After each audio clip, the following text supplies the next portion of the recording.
C'est avec vous, Géraldine Vosner. Ce matin, ce sont les propos du patron de la CGT, Philippe Martinez, que vous passez au crible. Le patron de la CGT, très remonté hier, avec vous d'ailleurs, contre Emmanuel Macron, qui l'accuse d'avoir laissé tomber Alstom en démissionnant quelques semaines avant l'annonce de la fermeture du site de Belfort.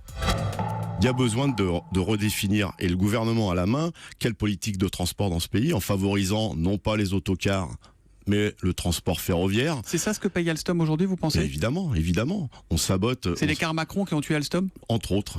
Alors, les cars Macron ont tué Alstom, évidemment, l'argument fait mouche comme ça, mais c'est vrai ou c'est faux ce qu'affirme Philippe Martinez ? C'est faux, Thomas, et même l'affirmation n'a aucun sens quand on regarde les chiffres. Les cars Macron, c'est quoi ? 1100 liaisons ouvertes depuis leur lancement en août 2015, 3 400 000 voyageurs transportés jusqu'au mois de juin, moins d'une ligne sur deux double une ligne de train existante, et puis il faut voir les flux dont on parle. Le car, c'est une paille au regard des masses que transporte le rail. Tenez un exemple. Dans le top 3 des lignes les plus fréquentées par les cars Macron, le trajet Paris-Lyon, 94 000 passagers transportés sur 11 mois contre 40 millions pour les trains sur le même parcours. 94 000 en car et 40 millions en train. Exactement. On ne peut pas dire que l'écart est rongé des parts de marché au point de freiner les commandes. Mais on n'est qu'au début du processus, Géraldine. Est-ce que cela pourrait changer ?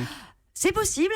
Ça prendra des années et il y a des garde-fous. Pour les lignes de moins de 100 km qui pourraient concurrencer les TER, l'autorité de régulation, c'est la loi, peut interdire aux cars de rouler. Et selon la Fédération nationale des transports de voyageurs qu'on a contactée hier, aucune ligne de train n'a été fermée pour l'instant à cause de cette concurrence. Ça ne veut pas dire qu'il n'y ait pas d'impact. En Europe du Nord, les cars ont capté 20% du marché ferroviaire, mais on en est très loin en France et les opérateurs du rail ont le temps de s'adapter. Ils le font déjà d'ailleurs. La filiale d'autocars de la SNCF, Ouibus, est le leader du secteur. Et puis ce qui se passe, c'est que les cars ont exercé une pression à la baisse sur les prix parce que le car était 3 fois moins cher que le train.